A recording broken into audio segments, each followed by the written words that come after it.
Za zaključek letošnje sezone smo v studiu oddaje Bravo nogomet gostili najvplivnejšega moža Nogometne zveze Slovenije. Predsednik NZS je spregovoril o aktualnem dogajanju v slovenskem nogometnem prostoru in potrdil pravilnost odločitve o širitvi druge slovenske nogometne lige. V pogovoru pa boste izvedeli tudi veliko zanimivega o reprezentancah. V 30. krogu sta največ zanimanja poželi Drava in Nafta, ki sta se borili za drugo mesto. Videli pa smo tudi ljubljanski derbi med Ilirijo in Bravom. Vse gole boste lahko videli v pregledu vrhuncev zadnjega kroga druge slovenske nogometne lige.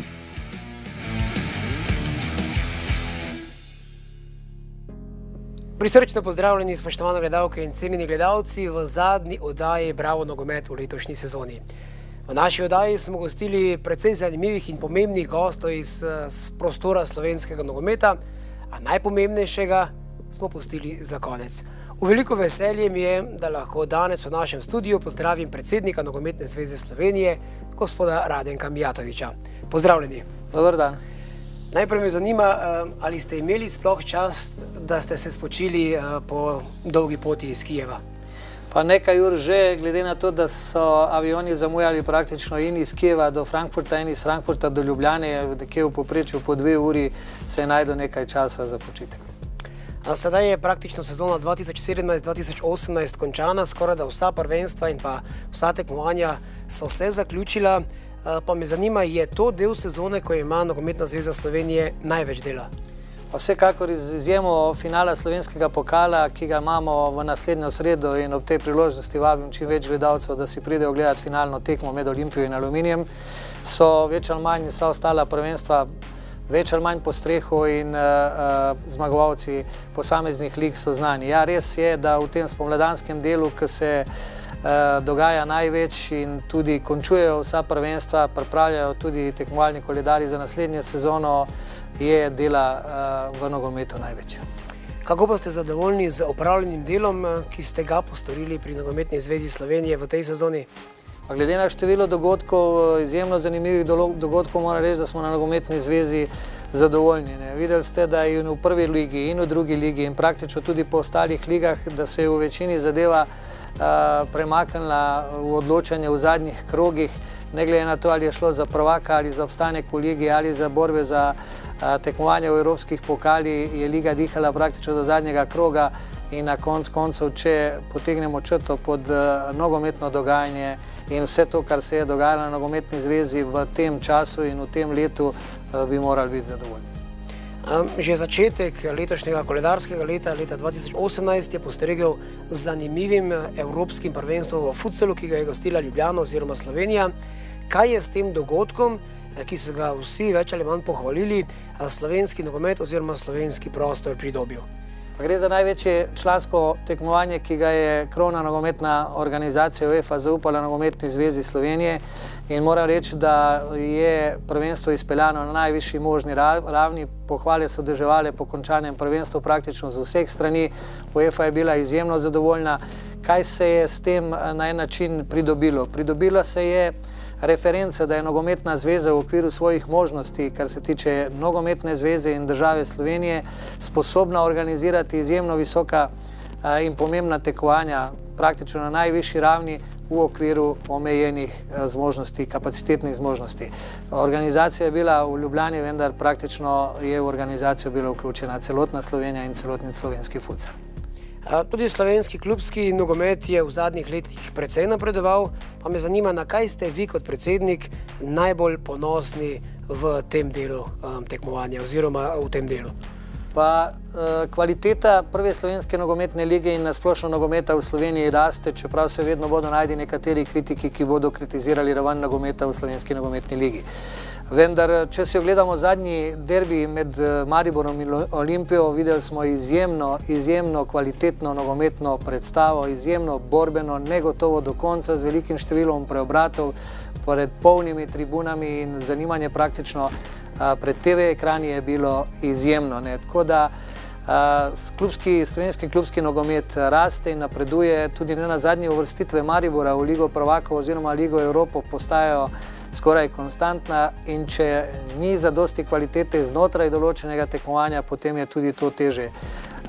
Je res, da Top 10 evropskih ekip so razred zase, vendar vsemi ostalimi se da na en način konkurenčno spopadati. V drugi slovenski nogometni ligi pa smo v zadnjem 30. krogu prav tako videli nekaj zanimivih tekem, zato si bomo pogledali prvi del vrhuncev 30. kroga druge slovenske nogometne lige.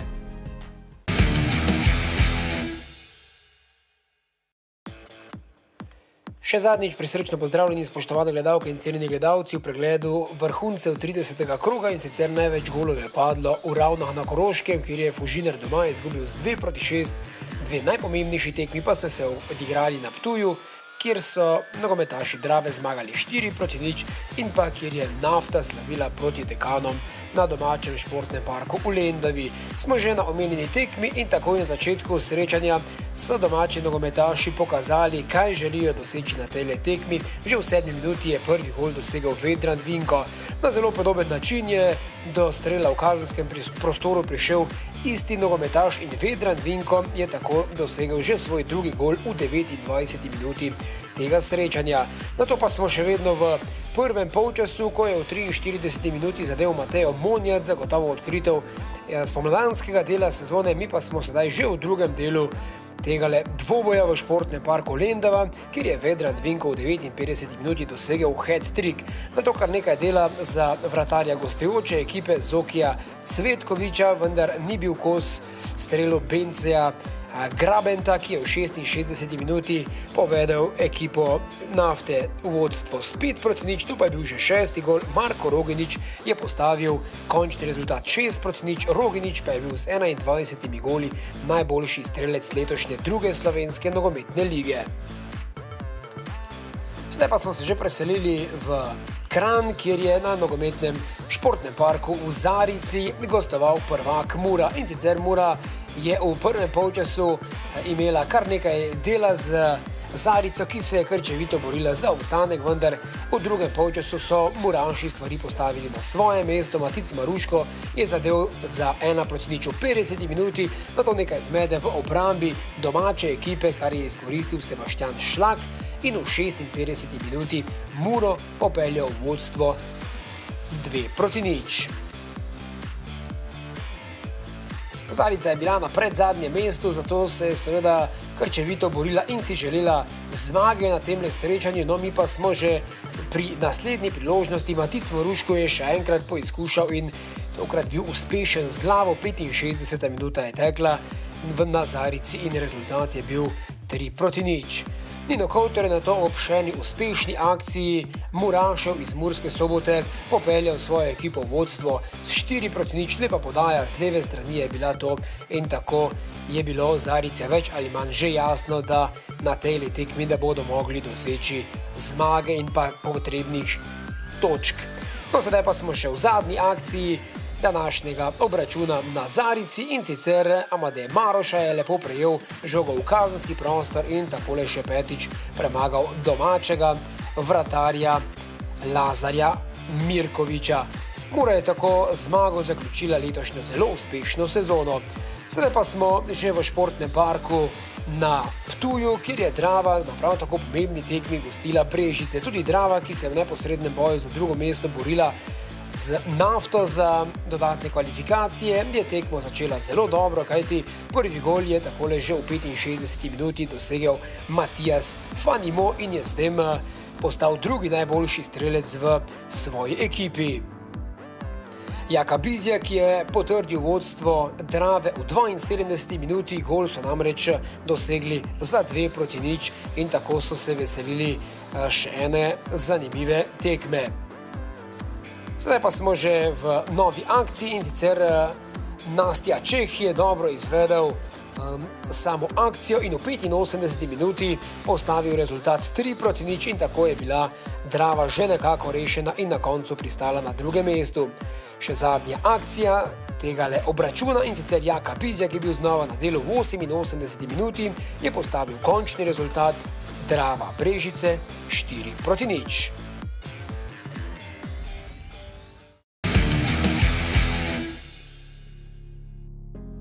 Oddaja Bravo nogomet je večinoma posvečena drugi slovenski nogometni ligi. V letošnji sezoni se je format spremenil, pa me zanima, kako ste kot krovna organizacija zadovoljni s prvo sezono s 16 klubi v drugi slovenski nogometni ligi. Ocene so, tudi sami menimo, da je razširitev druge slovenske nogometne lige iz 10 na 16 klubov bil zadetek v polno in je prispeval veliki popularizaciji te nogometne igre na tem nivoju tekmovanja. Številni derbiji, številne odlične tekme, tudi televizijski prenosi, ki smo jim bili priča prvič v tej sezoni, so zanimanje za drugo slovensko nogometno ligo dvignili res na izjemno visok nivo. Sam sem se udeležil nekaterih tekem in moram reči, da sem izjemno zadovoljen s pristopom, načinom dela in tudi s kakovostjo igre v drugi slovenski nogometni ligi. In to, še enkrat ponavljam, je bil zadetek. Prišlo je tudi. Prav v tem studiu smo gostili kar nekaj predstavnikov drugoligaških klubov in prav vsi so pohvalili takšen format. Pa me zanima, ali je bila ta liga razširjena prvovrstno zato, da se ponudi prostor igranja nogometašem, ki so mladi oziroma tisti, ki so ponovadi na izhodnem pragu mladincev in ki prestopajo v članski nogomet.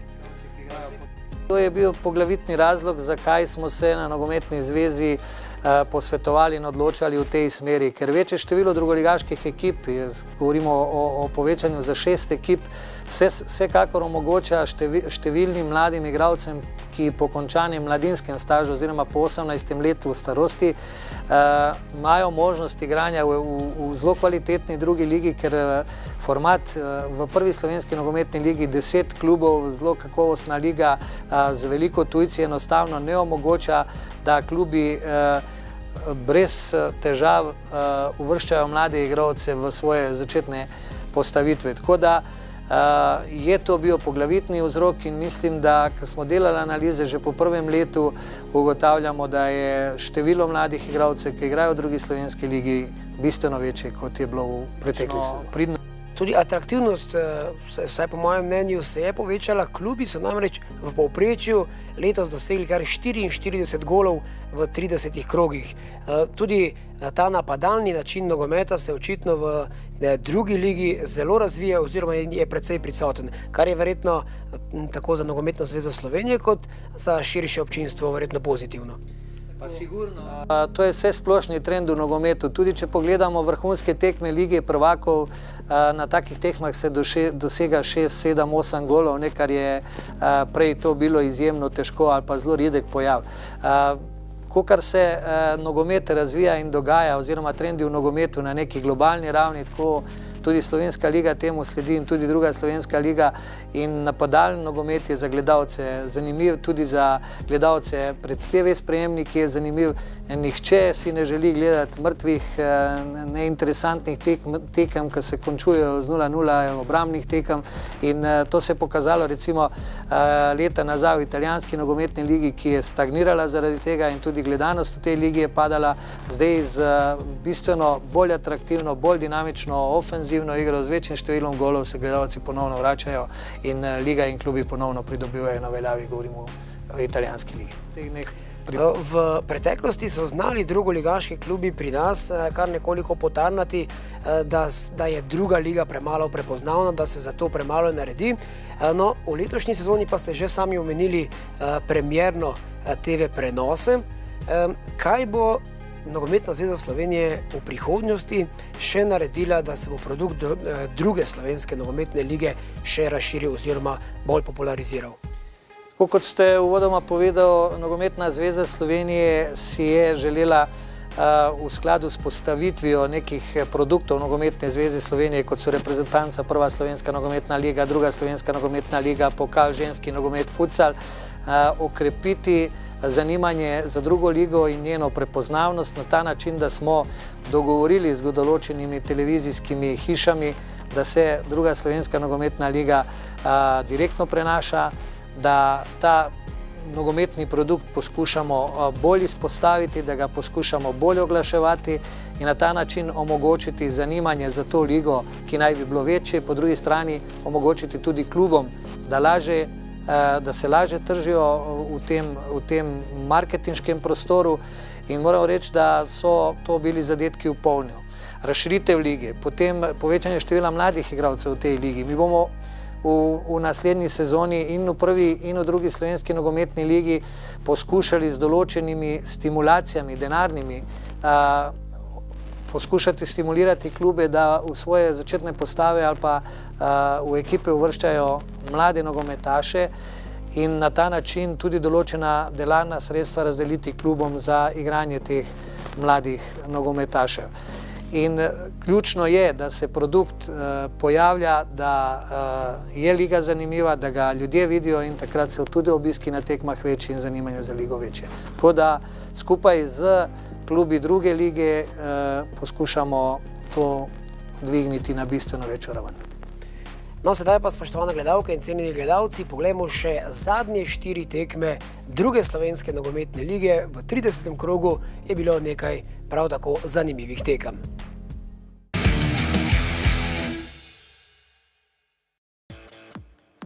V drugem delu vrhuncev si bomo najprej pogledali zanimiv obračun na stadionu Ilirije, kjer sta se merila dva šišenska kluba. Ljubljanski derbi smo videli v zadnjem 30. krogu druge slovenske nogometne lige, kjer je pri Iliriji gostoval AŠK Bravo. Prvo priložnost na srečanju je imel Milan Džajić, nato pa je žoga srečno prišla do Marcela Keneta in v 10. minuti je Bravo vodil z 1-0. Nato pa prekršek v kazenskem prostoru Brava in 11 metrovka, ki jo je uspešno izkoristil Mustafa Nukić in v 20. minuti rezultat izenačil na 1-1. Smo že v drugem polčasu, ko je takole Milan Džajić po lepi podaji v kazenski prostor zadel z diagonalnim strelom. 63. minuta je tekla, zgolj 2 minuti zatem pa so nogometaši Brava prišli še do enega zadetka. Podobna akcija, Haris Kadrić je bil uspešen in tako sta na zadnji tekmi sezone zadela dva najboljša strelca Brava, Džajić in Kadrić.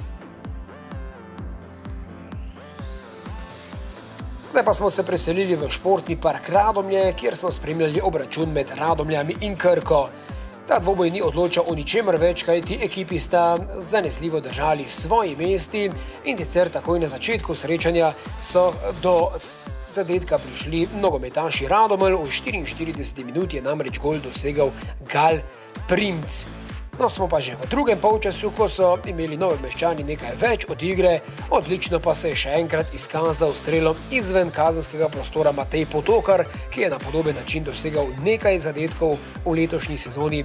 74. minuta je tekla in tako je Krka postavila končni rezultat 1-1.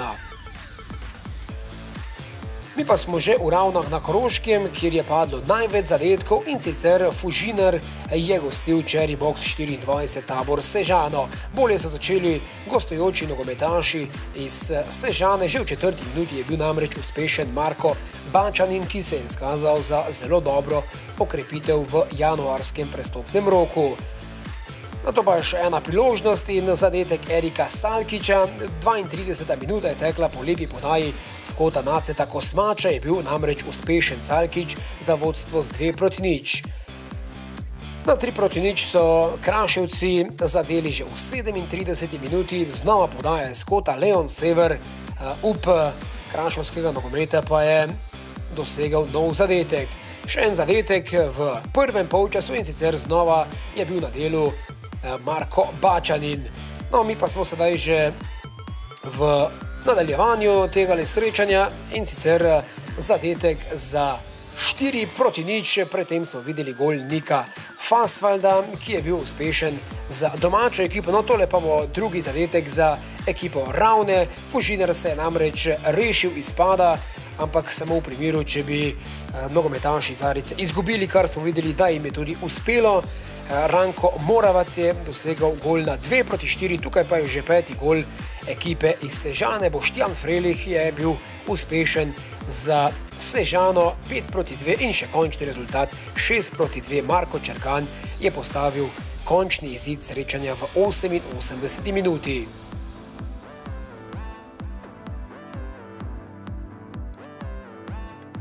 Tole pa je še zadnja tekma, ki si jo bomo danes ogledali in sicer V stadionu Čistilna Veržej se je domači Veržej meril proti Brdom.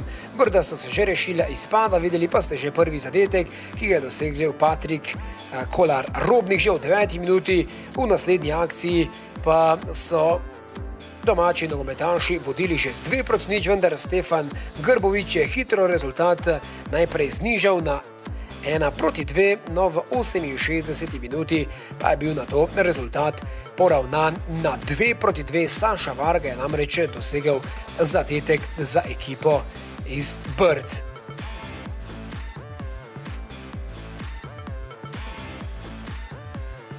Še eno priložnost so imeli nogometaši iz Brd. Najprej bomo videli akcijo domačih nogometašev, ki so takole poizkušali, sicer dosegli tudi zadetek in vendarle obudili nekaj upanja, a to je bilo premalo. Končni rezultat Veržej Brda 2-4. Poglejmo še končno lestvico druge slovenske nogometne lige. Mura zanesljivo na prvem mestu, Drava se je prebila do drugega mesta in bo tako igrala dodatne kvalifikacije za prvo ligo proti Triglavu.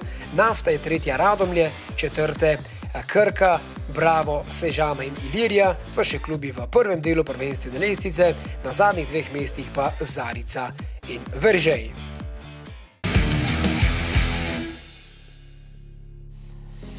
Gospod predsednik, dotakniva se še nekoliko reprezentance. V letošnjem letu je prišlo do kar nekaj sprememb. Imamo novega selektorja A reprezentance, poslovil se je dolgoletni kapetan Boštjan Cesar. Pa me zanima, v kakšni kondiciji je A reprezentanca pred nadaljevanjem letošnjega leta oziroma pred naslednjimi njihovimi izzivi? Do sprememb v vodenju reprezentance prišlo je tudi do tega, da nekateri igralci, ki so bili nosilci igre A reprezentance, počasi odhajajo. Formira se nova reprezentanca.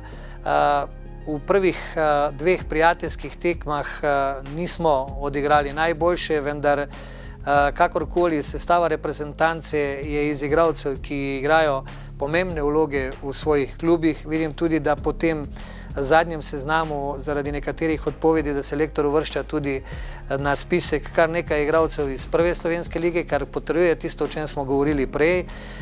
Šlo je za dve prijateljski tekmi, kjer se je probalo večje število igralcev. Zdaj koncem tega tedna praktično odhajamo še na tretjo tekmo v Črnogoro in potem bomo videli kako in kaj. Rezultatsko nismo bili uspešni, vendar gre za obdobje stvaranja reprezentance za naslednji tekmovalni ciklus, ki se začne septembra z prvo tekmo v Evropski ligi narodov, in mislim, da bo reprezentanca glede na število kvalitetnih igralcev, ker ni dvoma, da ti igralci, ki igrajo po teh različnih evropskih klubih, vse svoje klube igrajo dobro, vendar morajo se zložiti v ekipo, morajo pomagati eni drugim, morajo si želeti več dobrega rezultata in ni dvoma, da po teh treh prijateljskih tekmah, da bo zadeva boljša. Če bi ocenjeval situacijo v tem trenutku, lahko rečemo, da ni na tisti ravni, ki si jo želimo, vendar glede na sestavo reprezentance upam, da v naslednjih tekmah bo to veliko boljše. Omenili ste Evropsko ligo narodov, Slovenija nastopa v skupini C in me zanima, kaj si vi kot krovna nogometna organizacija obetate od tega tekmovanja? Pa to je še ena pot, skozi katero se lahko pride na Evropsko prvenstvo 2020, ki ga bo gostilo 12 mest, 12 držav. In moram reči, da je skupina, v kateri smo, atraktivna in tudi kakovostna, vendar so to ekipe nekje našega ranga in naš cilj je, tako kot smo povedali že po žrebu, da smo v tej skupini prvi. S prvo tekmo proti Bolgariji je treba jeti v tekmo s tem razmišljanjem, s tem pristopom, ker Slovenija v krogu sebi enakih, glede na posledično pridnost in borbenost, ki jo slovenska reprezentanca lahko pokaže, je lahko v tej skupini prva in to je tudi naš cilj, ki smo si ga postavili. No, omeniti je treba, ko govorimo o reprezentančnem nogometu, tudi o mladih reprezentancah, in sicer pred kratkim se je iz Anglije, iz zibelke nogometa vrnila reprezentanca do 17 let. Torej, tudi delo z mladimi, s takšnimi uvrstitvami dokazuje, da se v Sloveniji dela dobro. Dela v mlajših slovenskih reprezentancah od U15 do U19 je postavljen že nekaj časa in ta način dela že daje te prve rezultate. Uvrstitev reprezentance U17 na Evropsko prvenstvo v Angliji je bil izjemno pomemben dosežek. Je res, da reprezentanca na prvenstvu, čeprav je odigrala zelo kakovostno v igri, rezultatsko ni dosegla nekega dobrega rezultata, pa vendar uvrstitev med elito do 17 let pa kaže na to, da slovenski mladi igralci imajo ustrezno kakovost, da se kosajo z najboljšimi v Evropi. In jaz pričakujem tudi v prihodnje, da se bodo mladi reprezentance uvrščale na taka prvenstva, kar bo plod in rezultat tega dela, ki se zdaj izvaja. Prav tako in podobno se dogaja tudi pri ženskih mlajših reprezentancah, ki so šle v dodatne runde tega evropskega tekmovanja, kar kaže tudi na dobro delo v ženskem nogometu, v futsalu, pa ne bi izgubljal besed, ker smo o tem govorili že prej. Ima v bližnji prihodnosti Slovenska nogometna zveza kakšne večje projekte, kakšne večje načrte, ki jih bo udejanjila v naslednjem obdobju? Povedal že prej, izključno je potrebno delati na okvirju za igranje nogometa v Sloveniji oziroma na razvoju te nogometne igre. Predvsem je to infrastruktura, v katero smo vlagali tudi lansko leto in bomo tudi to. Pred nami je tudi od leta 2020 do 2024 novi hat-trick projekt, ki ga bo razpisala UEFA, se pravi, da omogočamo pogoje za igranje nogometa. Skupaj z Madžarsko nogometno zvezo v teh dneh pripravljamo kandidaturo za recimo eno tako tekmovanje na najvišjem možnem nivoju, ki ga Slovenija lahko organizira. To je Evropsko prvenstvo do U21 za leto 2021 in skupaj z Madžarsko nogometno zvezo v teh dneh pripravljamo to kandidaturo, ki jo bomo oddali na UEFA, potem pa bomo počakali, da v konkurenci Gruzije in Francije, ki tudi želita organizirati to prvenstvo, vidimo, za koga se bo UEFA odločila. To bi bil en takih večjih projektov, na katerim nogometna zveza trenutno dela. Drugo je pa še enkrat na podlagi teh marketinških aktivnosti zaokrožiti te sponzorske piramide za prvo slovensko nogometno ligo, medijske pravice in na koncu tudi vse te aktivnosti za pomoč drugoligaškim klubom, da lažje shajajo v drugi slovenski nogometni ligi. Gospod Radenko Mijatović, najlepša hvala za vaš čas in za vaše odgovore in upajmo, da vam dela ne bo nikoli zmanjkalo, kajti idej je ogromno. Vsekakor. Tu se že same nalagajo, ampak tudi vaši prispevki so izjemno pomembni dvigovanju popularizacije nogometa oziroma prispevajo k temu, da je nogomet res, jaz upam trditi, šport številka 1 v Sloveniji. Še enkrat najlepša hvala.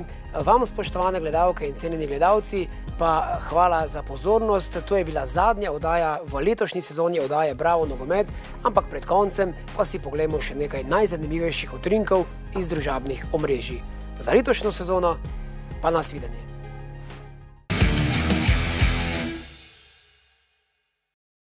Veteran Nastja Čeh je bil tudi na odločilni tekmi njegove Drave uspešen, saj je zabil svoj 10. gol v sezoni in takole proslavil rojstvo svojega 3. otroka. Zadnjo tekmo v svoji aktivni nogometni karieri pa je odigral član nogometnega kluba Tabor Sežana Saša Gulič, ki je Kraševcem lani pomagal iz 3. v 2. slovensko nogometno ligo in tako kariero končal v matičnem klubu.